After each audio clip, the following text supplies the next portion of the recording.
أنا النهاردة جايب لك فرصة العمر. لو أنت شاب، أنت ليه ما تفكرش تجمد جسمك كام سنة وترجع في المستقبل يكون الظروف اتعدلت عن دلوقتي؟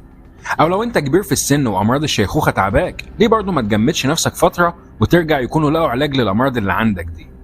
وده فعلا اللي عمله واحد اسمه جيمس بيدفورد سنة 1967. مات وكان أول واحد يخوض تجربة التجمد دي، على أمل إن في يوم من الأيام يخترعوا علاج يرجعه تاني للحياة. تعالوا نشوف الكلام ده قابل للتطبيق علميا فعلا ولا هجس. العلم اللي قايم عليه الفكرة دي هو علم الكرايوبيولوجي أو حفظ الخلايا الحية بالتجميد.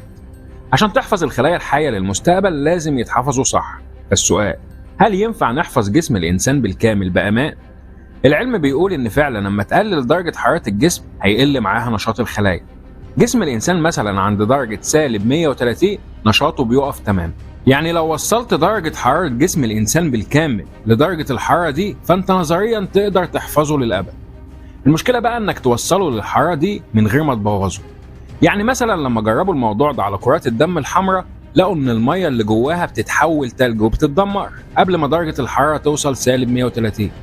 فالعلماء قعدوا يدوروا على حل للمشكلة دي لحد ما وصلوا لحاجة اسمها فيرتيفيكيشن أو التسجيج.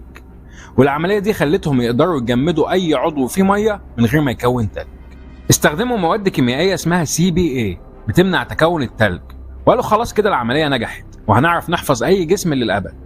بس اتصدموا لما لقوا إن مركبات CPA دي لما بيستخدموها بكميات كبيرة عشان تكفي جسم الإنسان بالكامل بتكون سامة.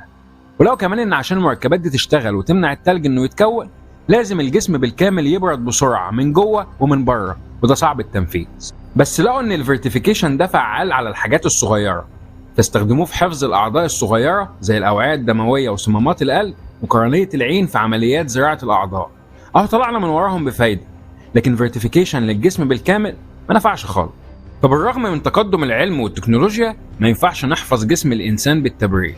وبالرغم من كده في اكتر من 500 شخص اتحفظوا بالتبريد على مستوى العالم. وانت تقدر تقدم وتستنى دورك، هتكلفك حوالي $30,000. بس هات حمام بيهم وطياره احسن، عشان نسبة نجاح الموضوع ده 0، فشل علميا بكل المقاييس، وتحول من تجارب علمية لنصبايا، وكل اللي خدوا التجربة دي اتخدعوا بأمل الخلود المزيف. فلو انت شاب واوضاعك صعبة ما تفكرش تجمد نفسك وترجع في زمن ظروفه احسن، عشان مش هترجع. وبعدين انت شايف ان هيبقى في زمن ظروفه احسن؟ ولو انت كبير في السن وامراض الشيخوخة تعباك برضه ما تجمدش جسمك، دي سنة الحياة. ولو طلعت بمعلومة واحدة جديدة أنا هكون مبسوط. وما تنساش دول.